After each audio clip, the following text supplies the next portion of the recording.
insaciables son hasta que conozca a su Salvador.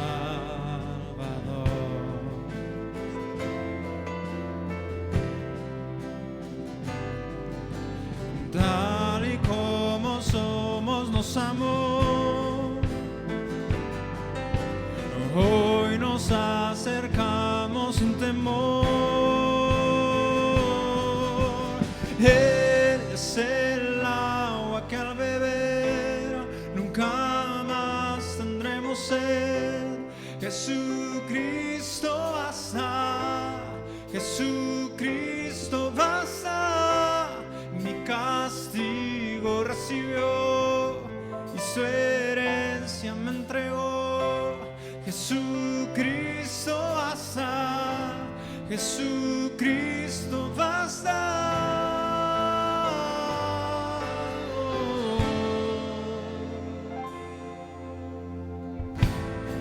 Fuimos alcanzados por su gran amor y con brazos abiertos nos recibe hoy. Tal y como somos, y tal y como somos nos amó. Hoy nos acercamos sin temor. Eres el agua que al beber nunca más tendremos sed. Jesucristo basta, Jesucristo basta. Mi castigo recibió y su herencia me entregó. Jesucristo basta, Jesucristo basta. Oh, Jesucristo basta. Oh, tal y como somos nos amó. Hoy nos acercamos sin temor. Y tal y como somos nos amó. Hoy nos acercamos sin temor. Y es el agua que al beber nunca más tendremos sed. Jesucristo basta, Jesucristo basta. Mi castigo recibió y su herencia me entregó. Jesucristo basta, Jesucristo basta. Oh, Jesucristo basta. Oh, Jesucristo basta. Oh,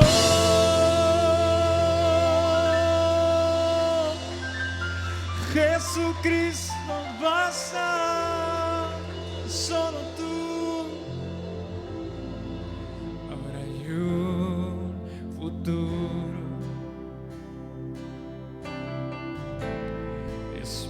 esperanza fiel. En su amor confiamos, hay descanso en él. Solo en ti, Jesús, descansamos en ti, Señor, porque eres suficiente.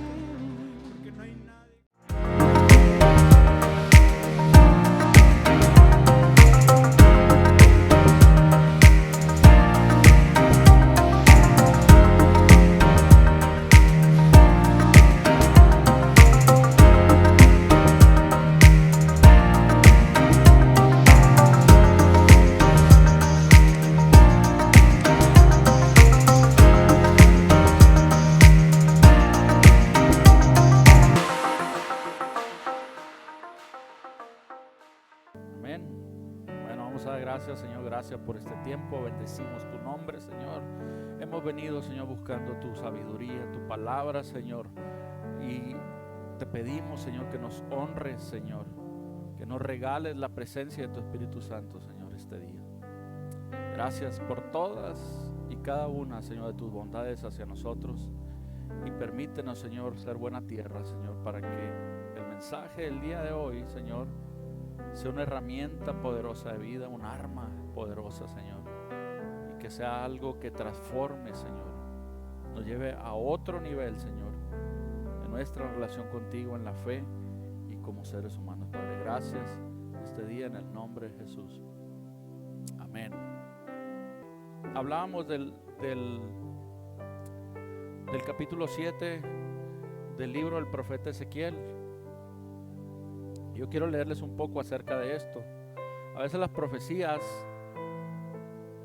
casi siempre tienen un tono duro, un tono de advertencia, un tono de exhortación, y a veces nos puede hacernos sentir un poco preocupados, pero hoy vamos a hablar un poquito acerca de eso. Y vamos a leer un poco. No voy a leer todo el texto porque para ahorrar tiempo, pero sí voy a tratar de leer lo más importante. Y dice el capítulo 7 del libro del profeta Ezequiel. Lo voy a leer en la traducción lenguaje actual. Ponga atención. Dice: Dios me dijo lo siguiente: Ezequiel, dile a los israelitas que el Dios de Israel les envía esta advertencia. El fin está cerca. Les llegó la hora, a ustedes y a toda la tierra.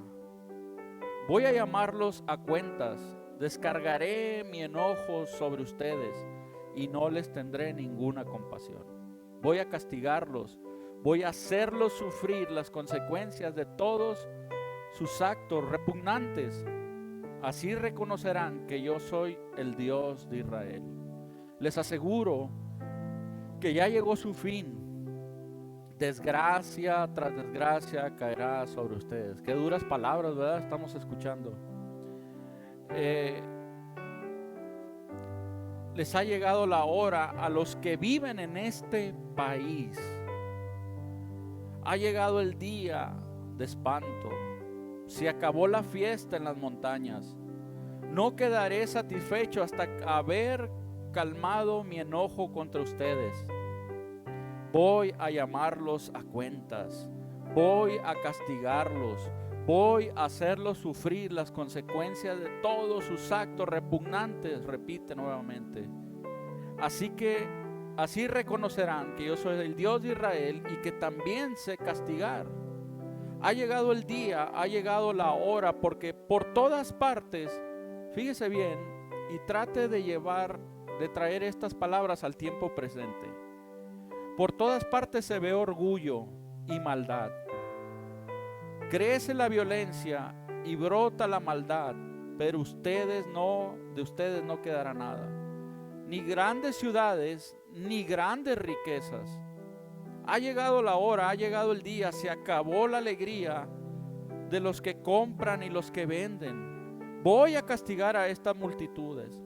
Aunque los comerciantes queden con vida, no podrán recuperar sus mercancías. Ya he anunciado lo que haré con esta gran ciudad y nada hará que cambie de opinión. Nadie quedará con vida. Y luego me voy hasta el 23, dice: por toda la ciudad hay violencia. Nuevamente traiga estas palabras a este tiempo.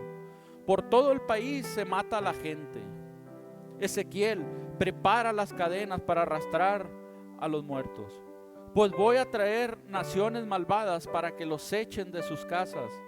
Esta nación no respetará los templos, así que ya no tendrán nada de qué sentirse orgullosos. Entonces se llenarán de angustia y querrán tener paz, pero no habrá paz. Vendrá desgracia tras desgracia, solo habrá malas noticias, no habrá profetas que les hablen de mi parte, ni sacerdotes que puedan enseñarles, ni gente capaz de dirigirlos. El rey estará de luto, el gobernante estará deprimido y todo el pueblo estará aterrado. los trataré tal y como ellos trataron a los demás. Escuche bien esto. Los juzgaré tal y como ellos juzgaron a otros. Entonces reconocerán que yo soy el Dios de Israel. Wow, amén. Y me puse a leer el contexto, Ezequiel 8, 9, 10, Ezequiel del 1 al 6, porque es importante conocer el contexto y para dar una explicación de qué está hablando Ezequiel.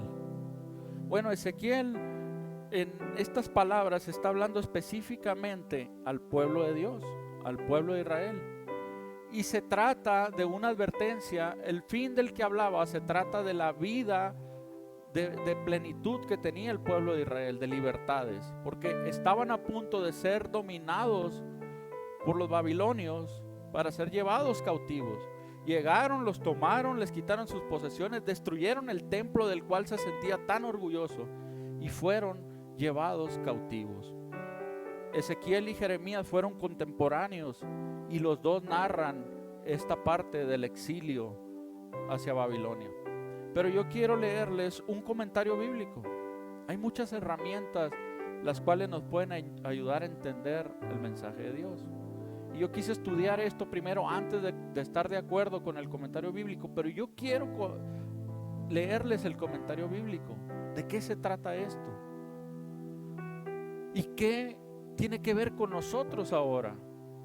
Si se da cuenta, las mismas palabras que declara Ezequiel, el Señor a través de Ezequiel, las estamos viviendo ahorita. Por todos lados hay orgullo, por todos lados hay maldad, por todos lados están matando gente. Y son los tiempos que estamos viviendo ahora. Entonces, ¿de qué se trata? Mire, ¿qué dice este comentario bíblico? Muy bueno, muy acertado. Ezequiel predica la destrucción de Judá. De eso está hablando. Los malvados y los soberbios obtendrán lo que se merecen. Si le parece que Dios ignora el mal y la soberbia de nuestros días, sepa que vendrá otro día de castigo. Es decir, nos está diciendo, si bien esta palabra es para el pueblo de Dios, es una analogía para nosotros, es una advertencia también para nosotros que nos invita a ver cómo estamos viviendo y a buscar el buen camino. De la misma forma que le llegó al pueblo de Judá, Dios está aguardando pacientemente a que los pecadores se arrepientan. Bueno, ¿por qué si esto lo dijo hace miles de años, por qué no ha llegado? Porque Dios no nos quiere destruir. Es como cuando un padre amenaza a un hijo que lo va a castigar. En el corazón del padre no lo quiere castigar, pero le dices, pero si no cambias tu conducta, voy a tener que darte una lección.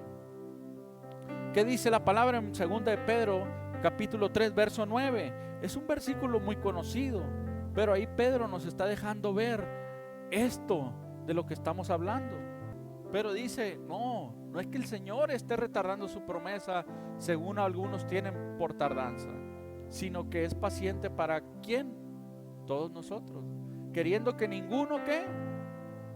Todos procedan al arrepentimiento, que nadie se pierda, dice en otra versión, que todos sean salvos.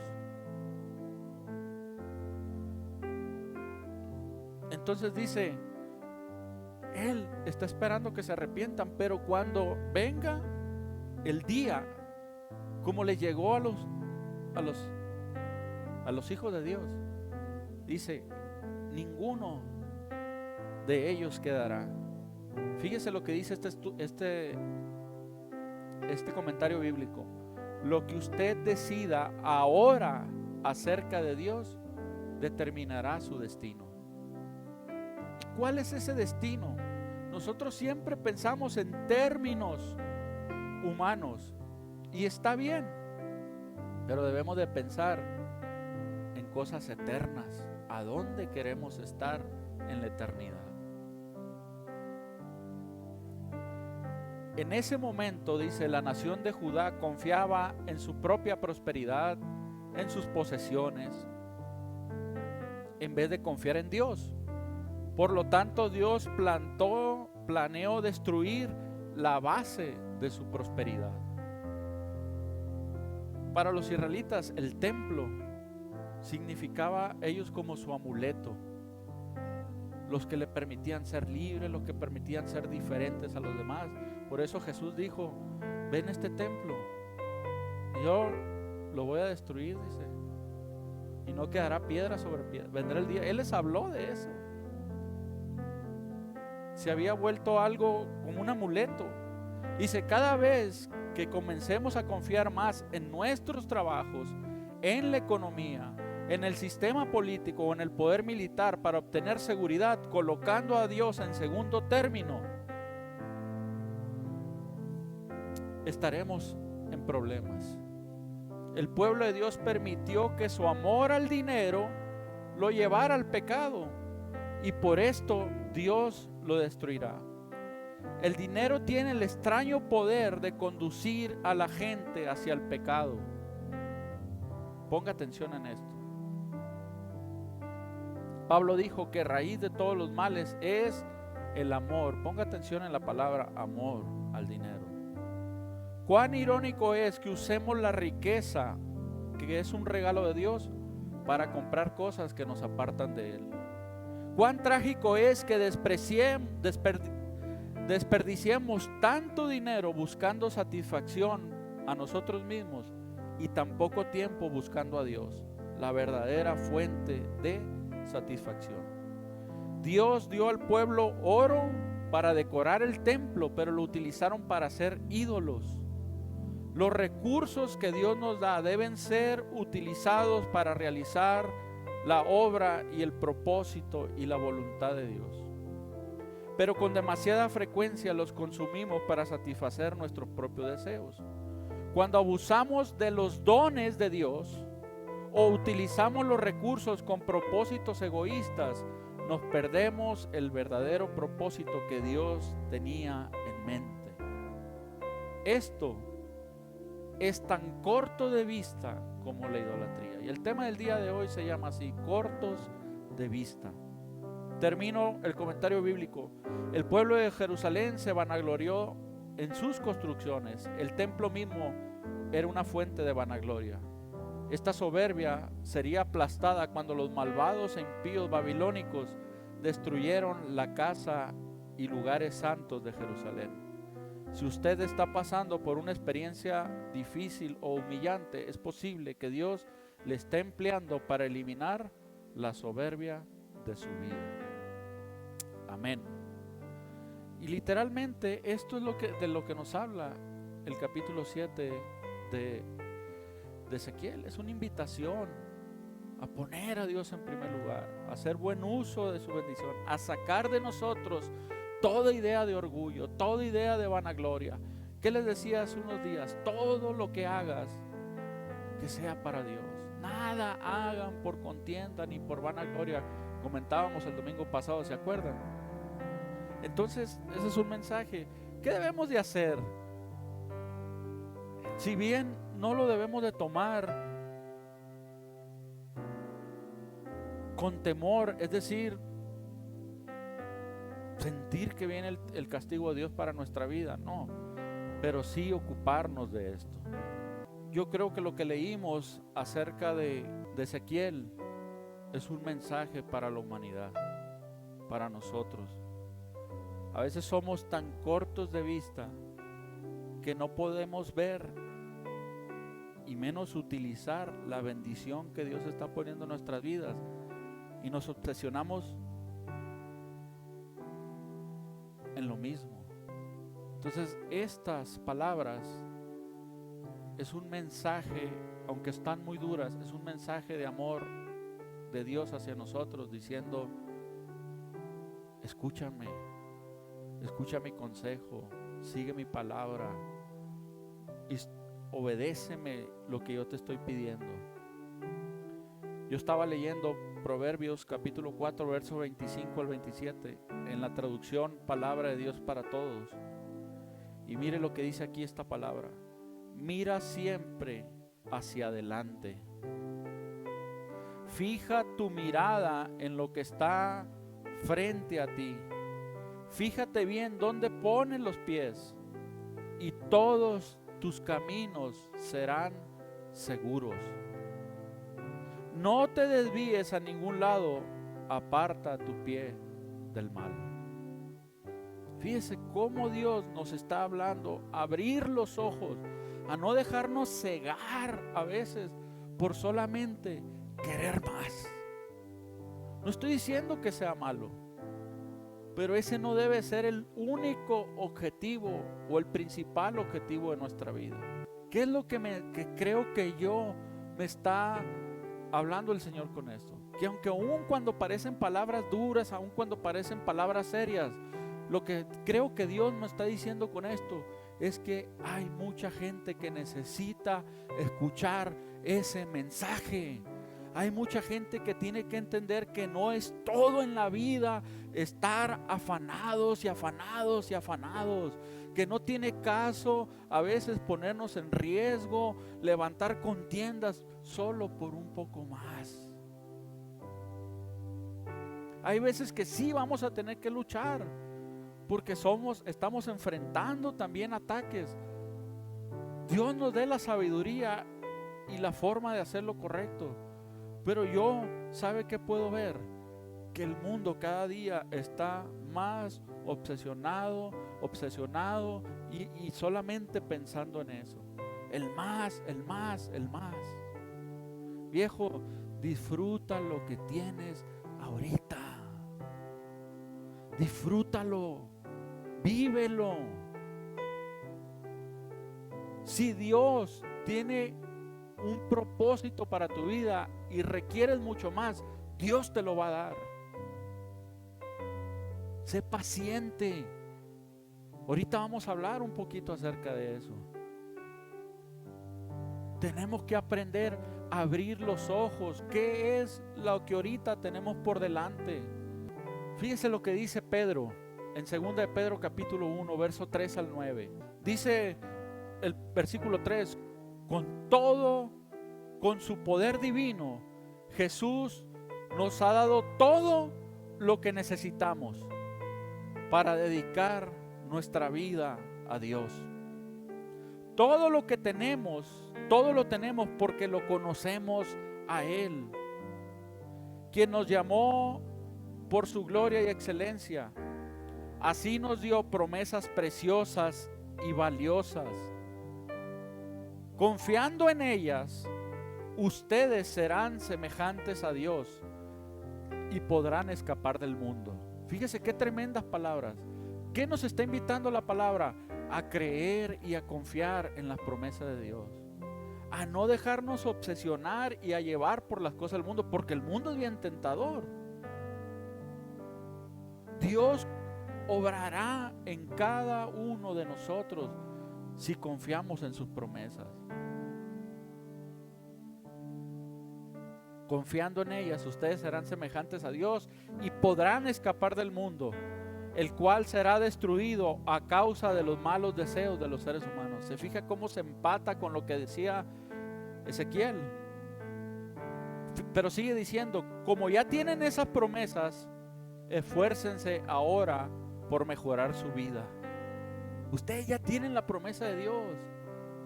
¿Qué tiene que hacer? Trabaje en su vida. Y a esa fe que ahora usted tiene, añádale un carácter digno de admiración. Ya no seamos tan volubles, tan corajudos, tan...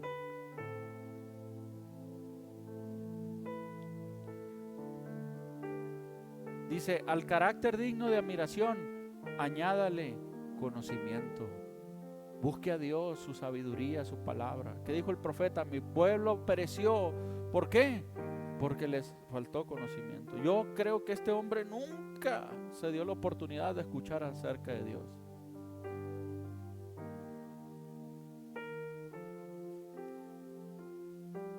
Al conocimiento añádale dominio propio, al dominio propio añádale constancia, a la constancia añádale servicio a Dios. El servicio a Dios, mis queridos hermanos, es una buena herramienta que nos ayuda a mantenernos en la fe, a poder vencer las tentaciones y las influencias del mundo. Por eso es importante servirle a Dios. Al servicio a Dios añádale afecto a sus hermanos en Cristo, y a ese afecto añádale amor. Si todas esas cosas están presentes en su vida y aumentan, entonces no serán gente inútil y no habrán conocido en vano a nuestro Señor Jesucristo.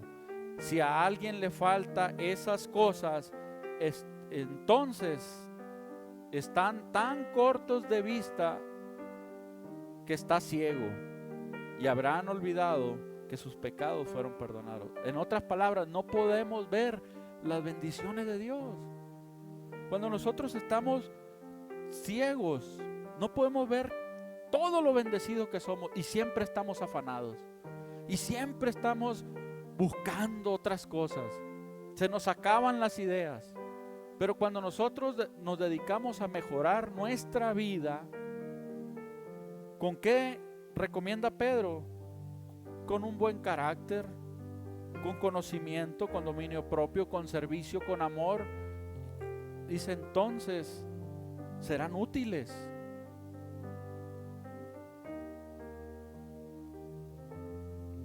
Y a eso nos está llamando a Dios, a que dejemos de ver eso, de ser ciegos, de no darnos cuenta todos los días de lo bendecidos que somos.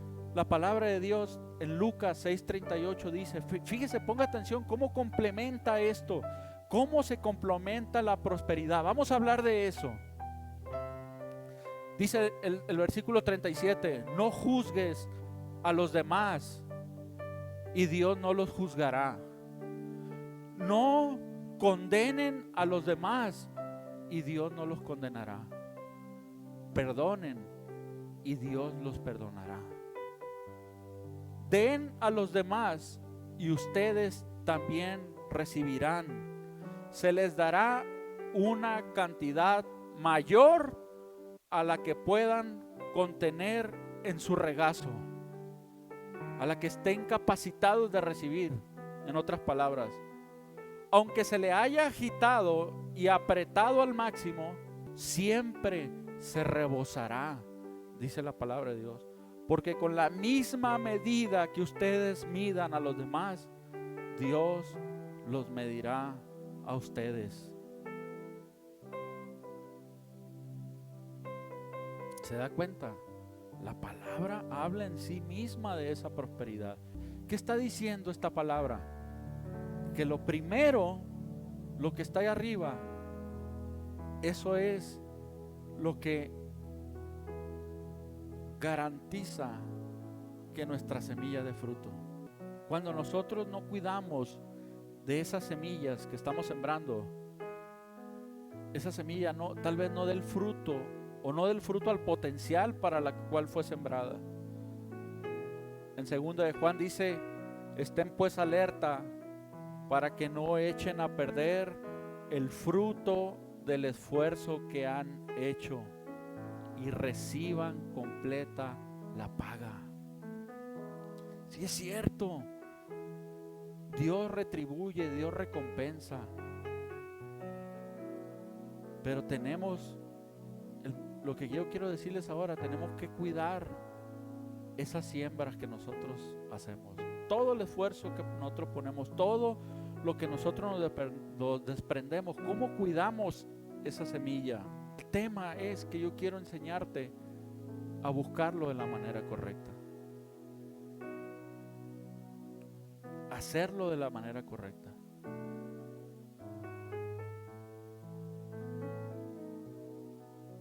Y a veces decimos, es que yo siembro, pero a veces siento como que no.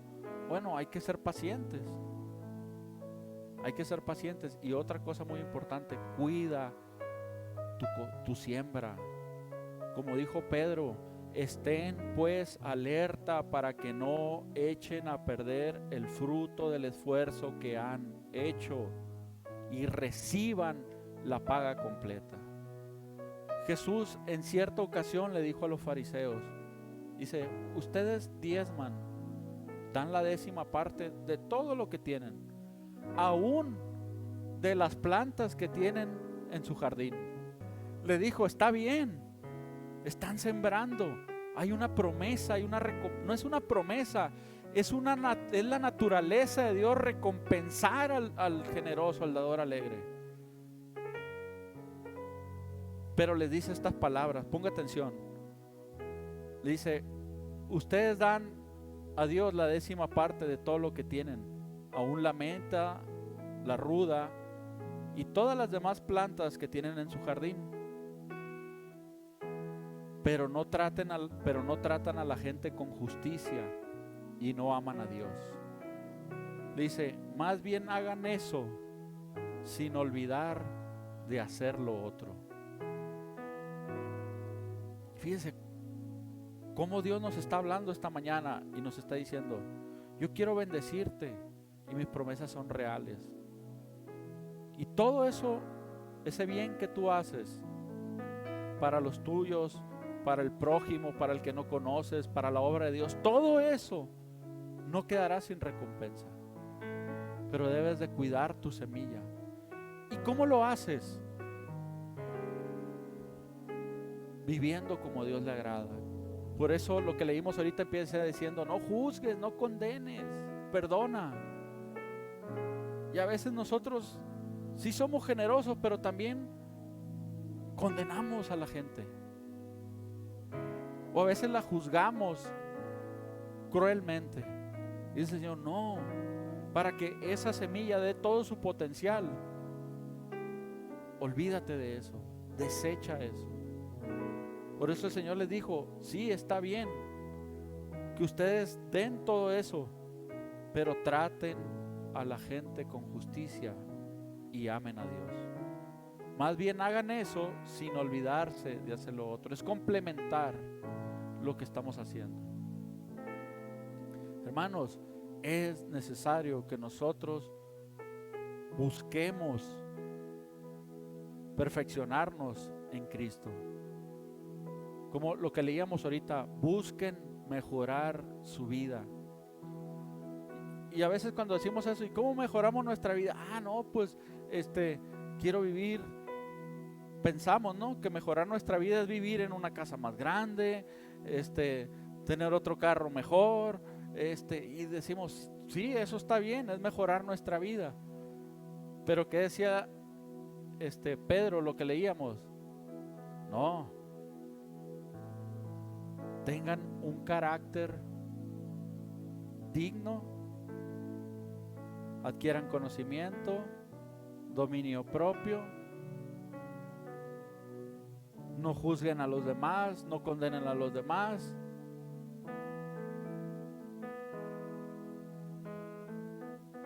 Eso, cuando se enseña eso en la iglesia, hermanos, uno puede decir: ¿pero qué gano con eso? Bueno, si tú quieres ser prosperado por Dios, esa es el agua que hace que tu semilla fructifique. Esas cosas que pensamos que no tienen ningún valor, esas son el alimento, el fertilizante, el agua que hace que tus semillas fructifiquen. Cuando nosotros buscamos andar en justicia, eso es lo que hace fructificar la semilla. Hermanos, Dios quiere hombres y mujeres íntegros, que no les falte nada, que busquen la justicia y el amor, dice la palabra de Dios. Y yo quiero leerte 2 últimas citas bíblicas. Proverbios 21:21, ponga atención a esto, en la Nueva Versión Internacional. Dice: el que va tras la justicia y el amor halla vida, prosperidad y honra. Nuevamente, el que vive afanado, dice la palabra de Dios, el que vive obsesionado, el que vive pasando por encima de los demás. No, el que va tras la justicia y el amor halla vida, prosperidad y honra. ¿Y qué dice el Proverbio 22:4? Recompensa de la humildad y del temor del Señor son las riquezas, la honra y la vida. El mensaje que yo quiero darles es que mientras se van cumpliendo las promesas de Dios en tu vida, viva feliz, viva contento con lo que tienes ahora. Abras tus ojos y veas lo que está pasando en el mundo y no caigas en las trampas que el enemigo nos pone. Ese es el mensaje que yo quiero compartir con ustedes el día de hoy. Dios recompensa, claro que recompensa. Lo que leíamos en Lucas ahorita dice, nunca, o en otras palabras lo que está diciendo es que la bendición de Dios siempre será más grande de lo que pueda recibir. Amén.